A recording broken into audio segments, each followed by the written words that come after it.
Thanks, Freak. Want to welcome Voyboy and Xpecial after a very definitive win there against Dignitas. Now, Xpecial, talk to me about the importance of grabbing your first win of the Super Week when you're in that race to defend your 6th place spot for playoffs. Losing yesterday's game was huge for us. It would have pretty much guaranteed that we would be in playoffs, and losing that pretty much meant we need to win 2 games to guarantee that spot. And winning today is the first of 2, and we really needed that. Yesterday we were really down about losing, and hopefully we can get another win today and just really be safe. But in the end, we still want to do playoffs, and that's really the goal, and obviously go to Worlds. All right, and I want to take it back to Champion Select for a second, because I know everybody's thinking about this. Voyboy, the Talon. Why are you whipping that out, and why are you so talented on that? So Talon is just one of those assassins. There's so many of them, and we rarely see them in the LCS these days just because like everyone's like, oh, exhaust meta, heal meta, like the utility mid meta. But I've been trying to make random assassins work for a while, and I think Talon's one that definitely can in the right place and time. And yeah, people always say like, oh, Akali, Katarina, like Fizz, they're just solo queue champions. But in all honesty, like, you can pull out anything that you think is good and make it work in a competitive level as long as you have a solid plan and you obviously know how to play the champion. And although we don't see like assassins that much, I think that they're definitely, I think that we just start to see them more just because I think the only reason assassins weren't really played that much is because there was just like a stigma like, you can't play assassins right now. It's just impractical, but I don't think so. And we saw Dade whip out the Zed in OGN, and I think we'll just start to see more like pocket picks come out from different players. That was the first Talon we've ever seen in the history of North American LCS. Why was this the time for it? Was it just the comp they had? Because you last picked that. Yeah, I don't know. I was just feeling Talon. All right. I was just like, guys, I think I want to play Talon here, and everyone's like, all right, go for it. I was a bit scared. I mean, it was the first Talon ever, but like we've done fine with it in scrim, so I was okay with it. And our other picks felt like, Talon, just go all in, just do it. Now I want to talk more about Champion Select because Gragas was left up after the Lulu and the Nidalee bans came through. You guys chose that Maokai, a very solid top pick, but then Yasuo came through. Was that a surprise? Were you expecting Gragas to be picked into the Maokai? Yeah, so Yasuo was not banned against us, which is pretty rare. I was definitely considering picking it up as my last pick, but then they did a pretty, I think, nifty move in Champ Select. They took Ziggs, which Yasuo is obviously something that I like playing into Ziggs as well, and then they took Yasuo as well with it to combo into like a pretty solid team combo, I would say overall. So they denied me that pick as well, and then yeah, we just ended up running Maokai into Yasuo. It worked out fine, but yeah, that was a cute move by Dig.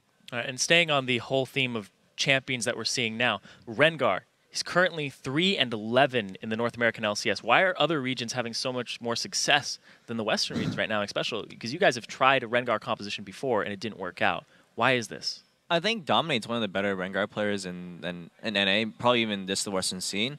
Whenever we play with Rengar, we're always like, damn, Dominate's really doing really well. But I think we only played him once, maybe twice, and the time we lost was an 80-minute game. We probably should have won that game, and his Rengar was the reason why we were doing so well in that game. And I think it's just a lot of players can't play him really well. Honestly, that's the biggest reason. And Dominate isn't one of those guys. I think he plays him really well. But other Rengar players probably have a lot to go. And the Korean Rengar players, I think also that Rengar, people are starting to learn how to play against him too, and that doesn't help at all. But Rengar is a solid pick. I think he's still fine. I think people just need to learn how to play him better. What's the trick to playing him? Oh, you have to ask Dominate. Ah. You guys win another game, we'll get Dominate up here. Yeah, exactly. Well, let's jump into some actual gameplay. We're going to pull up a replay, 18 minutes in. It's that dragon fight that really kind of swung the game into your favor. Voyboy, if you could walk me through this real quick. Yeah, so right here, we have mid pushed in and bot rotated first, and we just go for dragon. They look for the steal, and then he flashes over, so it basically has to turn into an all-in. We just double TP in, everyone's going in. Right here, we're calling a focus the Yasuo. We get a lot of AoE damage off on their whole backline, and Quas obviously has his ult on, so we don't take too much damage. QD gets cocooned, and we just chase him down, and it's just kind of a slaughter. We also, I believe we got dragon as well, and we killed 4 people, so that was a really, really big swing for us. Just kept solidifying our lead. I think they felt like they had to make a drastic play there because they were slowly inching behind, and it ended up just giving us a bigger advantage. And when you get an advantage like that against such a late-game team composition, what do the calls become? Because you guys want to keep the pressure on, but how do you do that as Curse? Well, that game, we controlled their topside jungle. We wanted to control Baron, and eventually just did it. It was just like they had no vision. They were scared. They had to use Ziggs bombs, Rengar ults just to check it. And eventually, once those ran out, we just do Baron for free, or they walk in and die. Either one, it's good for us. All right, perfect opportunity to jump into our next replay, which is in that top lane. It's actually a fight that does not go in your favor. We want to get your perspective on it because you had such great control, but what happens when you kind of give up a little bit of ground like this? How do you regroup? Especially since you were involved in this fight, we'll let you run through this one. So Voy luckily died earlier, so he can't be a part of this. But it was 4v4. We didn't have our Baron anymore, and it was honestly a really risky situation. Alistar's ult just came back up very recently, and it allowed them to just have more spells available. They were healing up from going back to Fountain a lot, and we were just overextended. We needed to go back. We lost. It was a 4v4. We just wait for the Dragon, wait for the Baron, just reset. Don't need to do anything crazy. We're pretty much guaranteed to win, and it's just being too greedy. And it happens a lot to us.